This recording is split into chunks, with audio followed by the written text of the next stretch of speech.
Oko is a character with no end to his controversy, from him giving 2 generations of standard players CPTSD, or even his attempted and semi-successful de-shitification, but ultimately, I think everyone lands at the same spot regardless of what you know. God damn, you can grate cheese on that thing! Oko wasn't birthed, but rather made by Una, Queen of the Fae, to serve as a physical embodiment of sorts, and even gave him the power to shapeshift. But Oko grew to resent the way Una ruled, so he ran away and had his own found family of sorts, with a giant sage that he would go on to call his father. When Una found out, she had him captured and the giant executed, and Oko himself would have likely been tortured to death had his spark not ignited.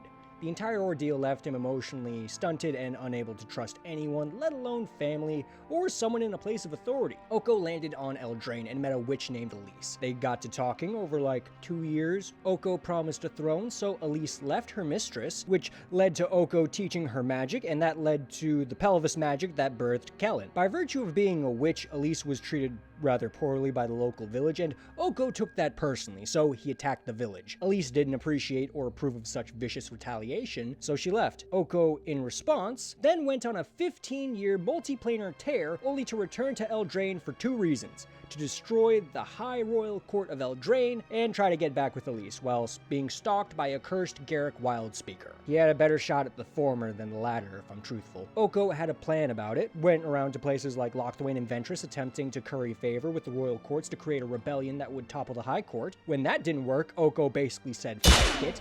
While Kenrith was doing the procession through the realms, Oko would turn him into a stag, attempted to manipulate his kids with the whole "you didn't see anything" maneuver, and even turned Garruk into something of a lackey. All this to say, Oko's plan failed miserably, and he went into hiding. He would next surface on Thunder Junction, contracted by Ashiok, to retrieve whatever loot was in Mag Tarnow.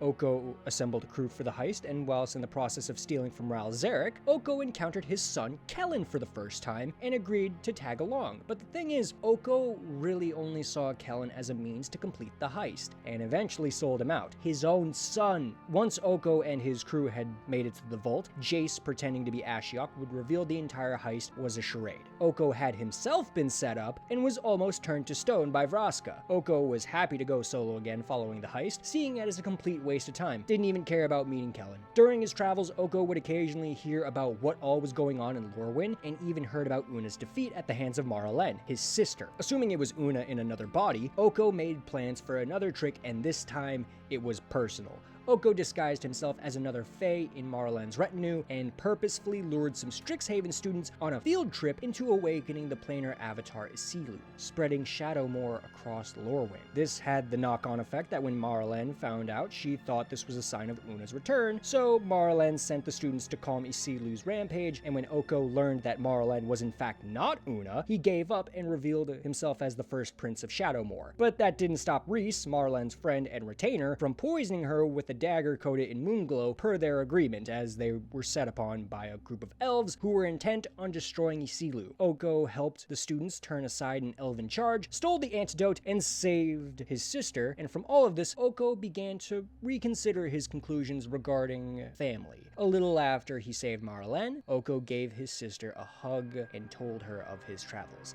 As I said, Oko is a controversial character. His experiences are no excuse for abandoning his son in the way he did Kellen. I hope for his sake there is still time to make things right before Una apparently comes back.